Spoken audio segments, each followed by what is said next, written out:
Halo semuanya, selamat datang kembali di video kita tentang video toksikologi lingkungan. Jangan bosan karena pada video kali ini kita akan membahas tentang materi lanjutan xenobiotik, di mana kita akan belajar tentang xenobiotik sintetik berupa pestisida dan deterjen.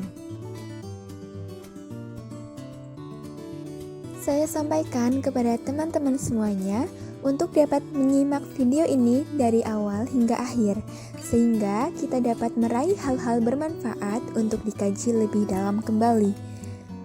Selamat menonton! Assalamualaikum warahmatullahi wabarakatuh. Apa kabar semuanya? Ketemu lagi bersama saya Devi Fitriana dari kelas TPPL 2A. Di sini saya ucapkan terima kasih atas kesempatan yang diberikan. Sebelumnya saya ucapkan yang terhormat Bapak Oto Prasadi SPI MSI selaku dosen mata kuliah toksikologi lingkungan. Ini dia profilnya.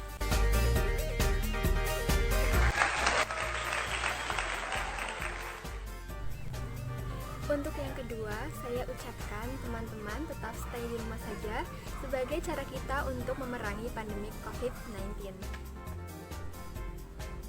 Pada video kali ini kita akan belajar tentang xenobiotik sintetik, yaitu pestisida dan deterjen. Nah, video ini saya buat untuk memenuhi tugas saya sebagai mahasiswa sebagai pemenuhan tugas ujian akhir semester toksikologi lingkungan.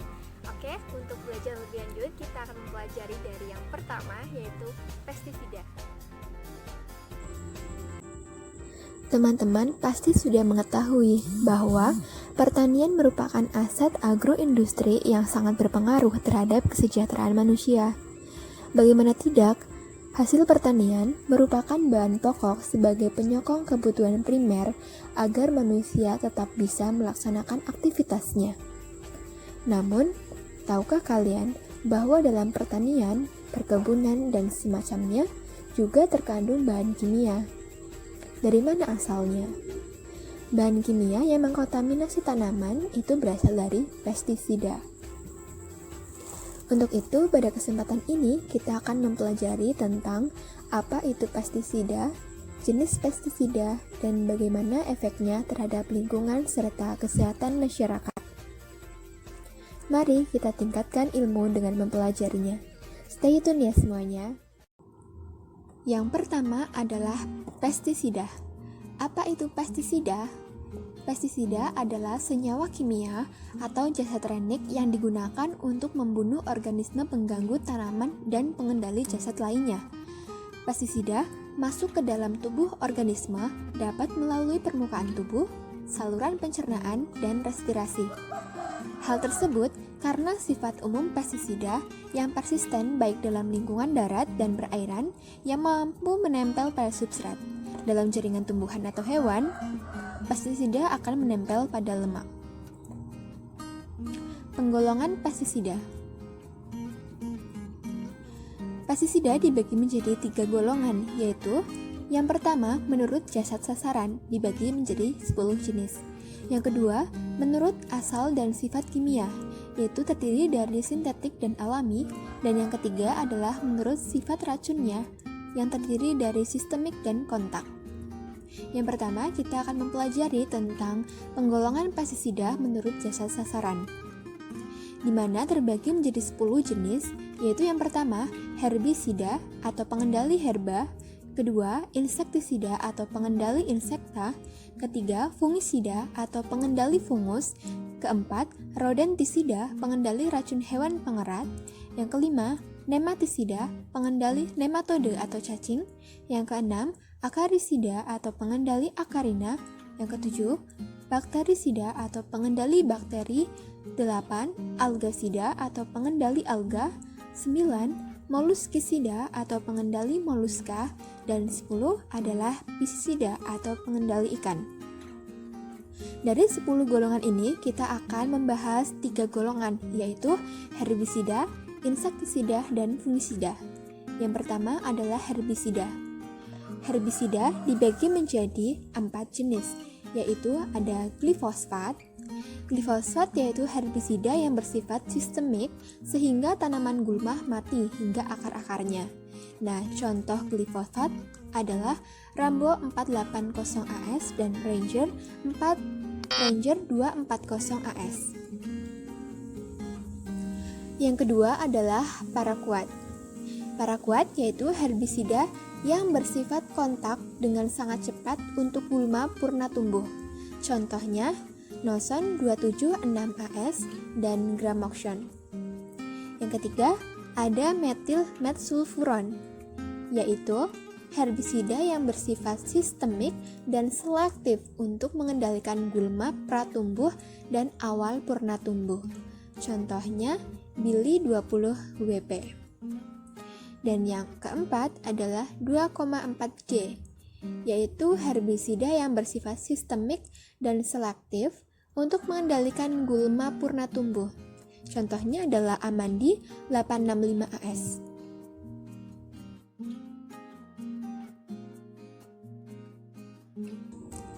Selanjutnya adalah insektisida, di mana insektisida itu sendiri dibagi menjadi 2 golongan lagi, yaitu menurut cara kerja dan menurut struktur kimianya. Yang pertama adalah penggolongan insektisida menurut cara kerjanya. Dibagi lagi menjadi 5 istilah. Yang pertama adalah fumigan, yaitu senyawa kimia dalam bentuk gas dan mudah menyala digunakan untuk memberantas kutu tanaman, seperti methyl brom. Yang kedua adalah stomach poison, yaitu senyawa kimia yang diberikan melalui makanan insekta, bagian tanaman atau yang dilalui insekta. Contohnya seperti kalsium arsenat. Yang ketiga ada contact poison, yaitu senyawa kimia yang diberikan langsung dengan menyemprotkan ke bagian tubuh insekta sehingga terakumulasi dalam saluran pencernaan. Contohnya seperti DDT dan diazinon. Yang keempat ada atran, yaitu senyawa kimia yang baunya dapat menarik insekta. Contohnya adalah metaldehid. Dan yang kelima adalah repellent, adalah senyawa kimia yang baunya dapat melumpuhkan insekta. Contohnya seperti minyak citronella atau untuk nyamuk biasanya. Nah, yang kedua kita akan membahas tentang insektisida menurut struktur kimianya. Ini dibagi menjadi 3. Yang pertama, organoklorin atau kita singkat menjadi OKA, yaitu semuanya bersifat persisten dan sukar terurai oleh faktor lingkungan dan mikroorganisme sehingga cenderung menempel pada partikel tanah dan lemak yang berpotensi terjadi akumulasi yang berdampak kronis bagi insekta dan manusia.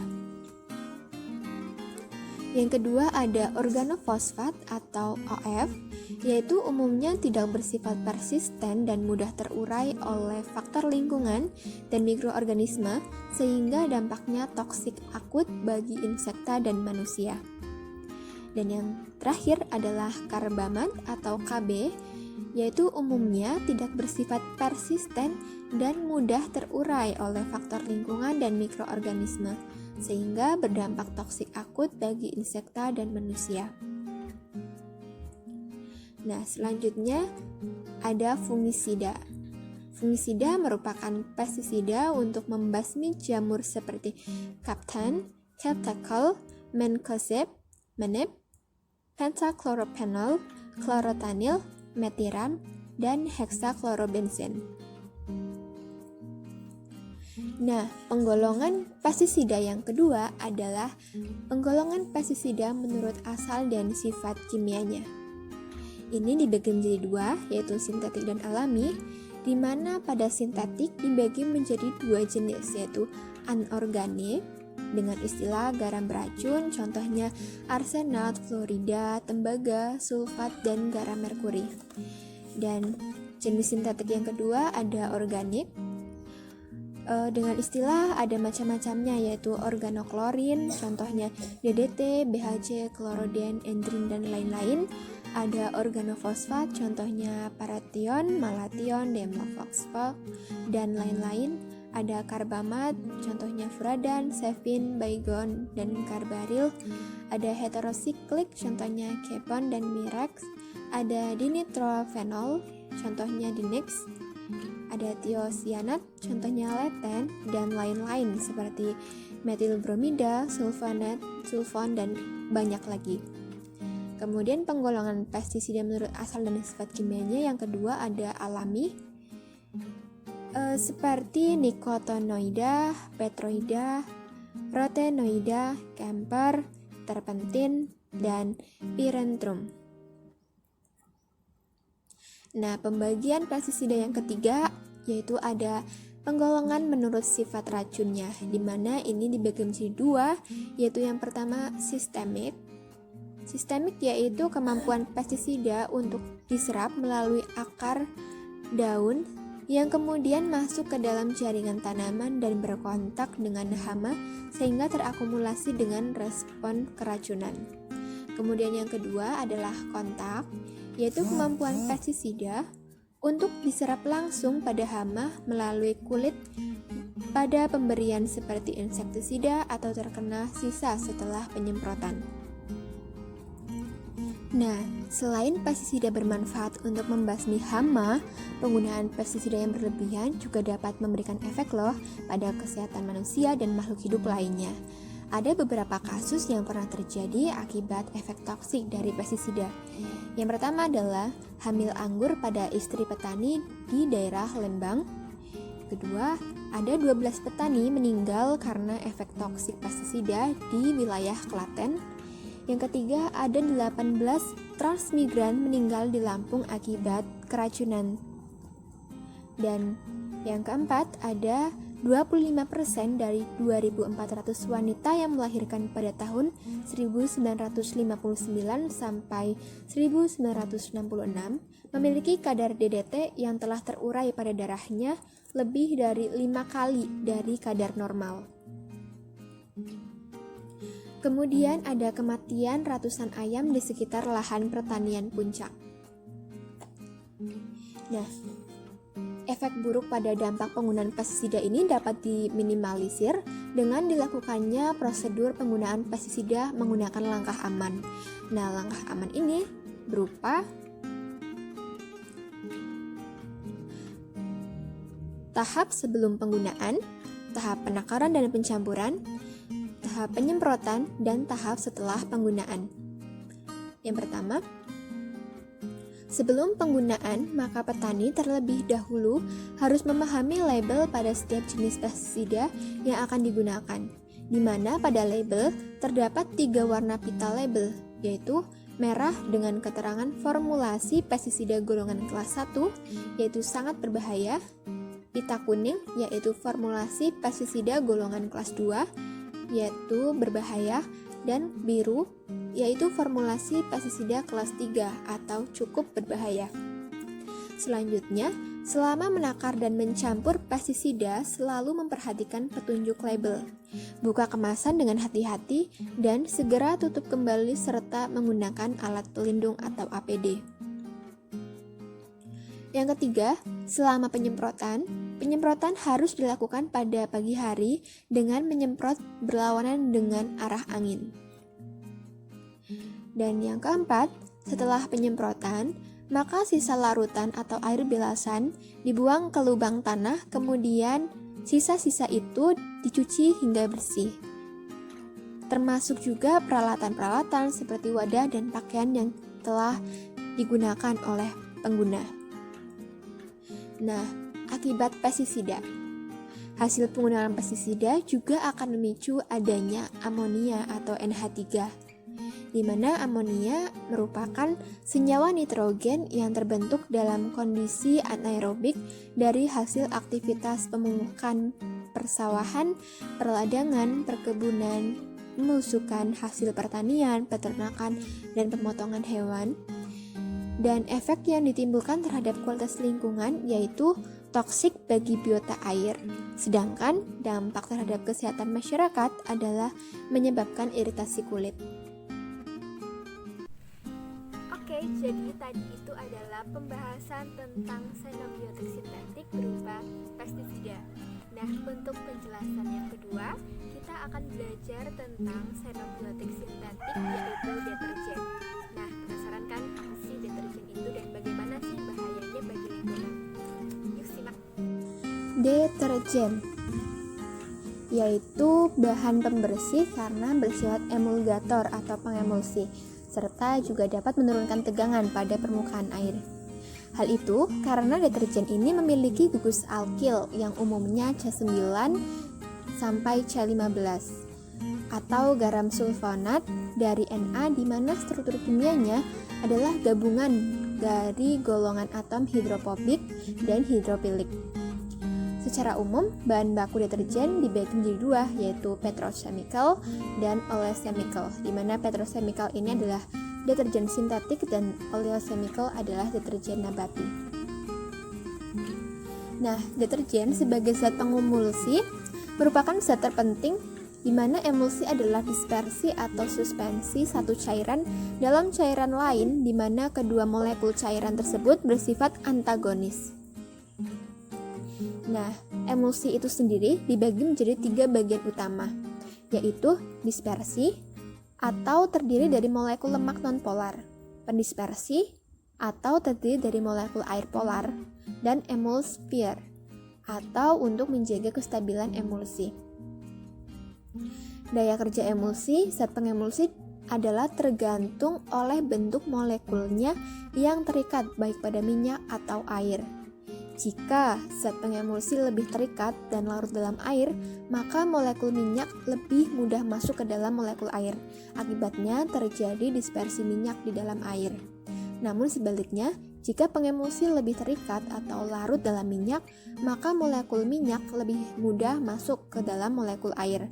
Akibatnya terjadi dispersi air dalam minyak. Berbicara tentang produksi deterjen di dunia, bahwa produksi deterjen dunia sudah mencapai lebih dari 2,7 juta ton per tahun dengan kenaikan produksi 5% per tahunnya. Namun, karena deterjen ini berpotensi menurunkan kualitas lingkungan, maka asosiasi dari AISE mengurangi tonase produksi sebesar 10% dan produksi deterjen yang kurang non-biodegradable sebesar 10%. Kemudian sebenarnya apa saja komponen deterjen? Ada 4 komponen, yaitu surfaktan, builder, filler, dan additives. Yang pertama adalah surfaktan atau surface active agent, di mana berfungsi sebagai bahan pembasah yang menurunkan tegangan permukaan air, sehingga air mudah meresap ke serat kain dan membentuk ikatan serta mengangkat kotoran, kemudian akan melepaskannya pada media, yaitu sebagai bahan pengemulsi. Contohnya seperti ABS dan LAS.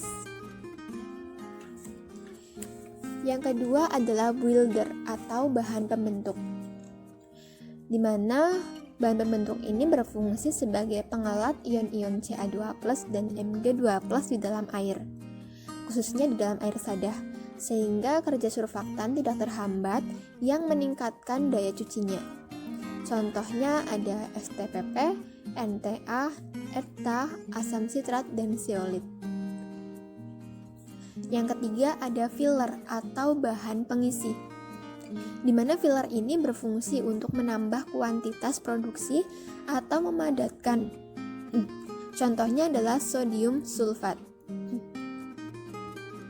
Yang keempat atau yang terakhir adalah bahan pelengkap atau artifice, yaitu untuk membuat produksi lebih menarik seperti pemutih, pencerah, pewangi, antiseptik, dan anti radioposisi.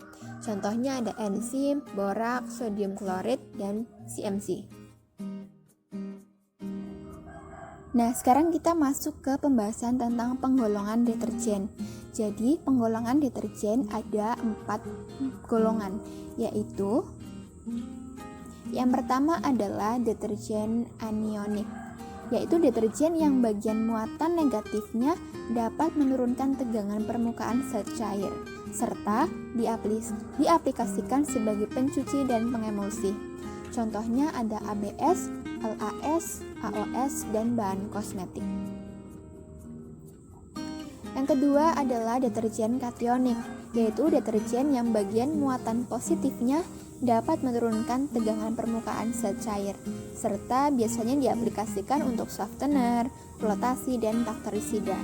Contohnya seperti garam amonium.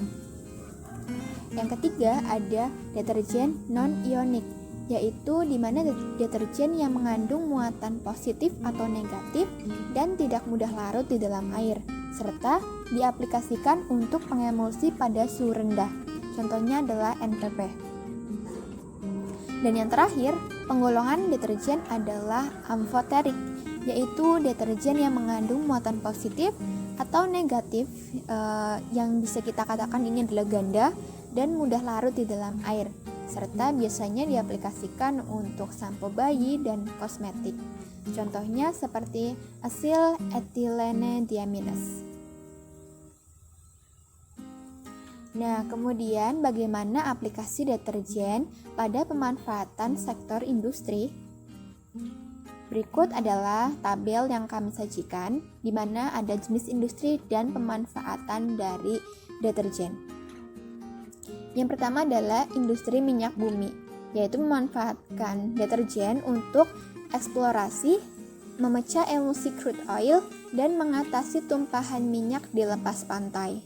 Yang kedua ada industri tekstil, di mana industri ini memanfaatkan deterjen untuk menghilangkan lemak, meningkatkan kualitas pewarnaan tekstil atau kain, melicinkan benang, dan finishing pada kain. Yang ketiga ada industri logam, di mana industri logam memanfaatkan deterjen untuk pencegahan korosi, finishing permukaan logam, penghilangan lemak, dan kotoran-kotoran lainnya. Yang keempat, ada industri kertas yang mengaplikasikan deterjen untuk penghilang tinta dan finishing kertas. Yang kelima, ada industri tambang yang memanfaatkan deterjen untuk flotasi biji logam dan batu bara. Dan yang terakhir ada agroindustri, di mana agroindustri ini memanfaatkan deterjen untuk bahan campuran pestisida. Nah, sekarang kita berbicara tentang sabun. Di mana sabun merupakan gliserida sebagai hasil reaksi antara ester dan hidroksil dan residu gliserol, di mana ketika gliserol bereaksi dengan asam jenuh, maka akan membentuk lipida.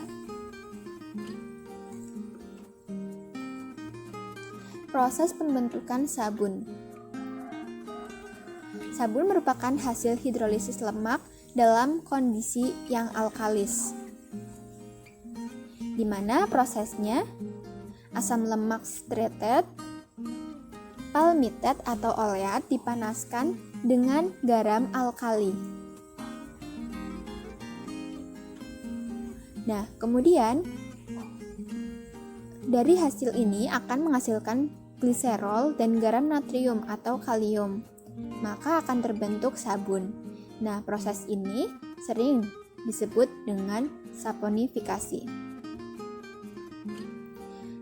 Lalu apa saja sih macam-macam sabun? Jadi sabun itu dibagi menjadi dua, yaitu ada sabun keras, di mana sabun yang terdiri dari asam lemak dan NaOH. Nah, sabun keras ini bukan bentuknya yang keras, tapi sifat dan karakteristiknya yang lebih toksik dan lebih keras terhadap kulit. Contohnya seperti sabun colek. Nah, yang kedua ada sabun lunak, di mana karakteristiknya lebih variatif dan tidak terlalu toksik bagi kulit, yaitu sabun yang terdiri dari asam lemak, KOH, dan pewangi. Contohnya seperti sabun-sabun yang kita gunakan untuk sabun mandi. Kemudian, apa keunggulan dan kelemahan sabun?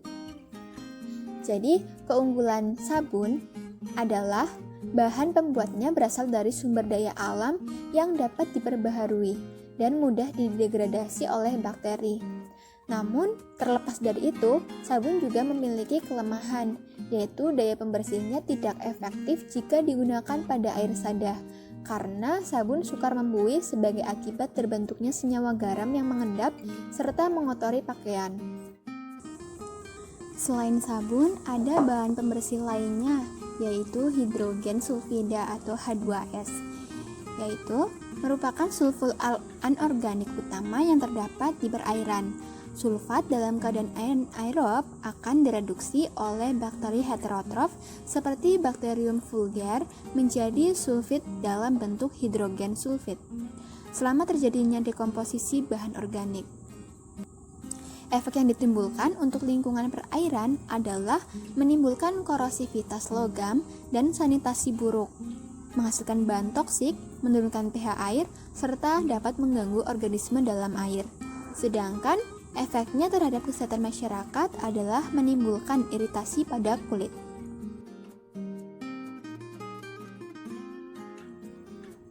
Nah, baiklah, sekarang kita akan masuk ke pembahasan studi kasus tentang pemanfaatan deterjen atau surfaktan di kota Surabaya.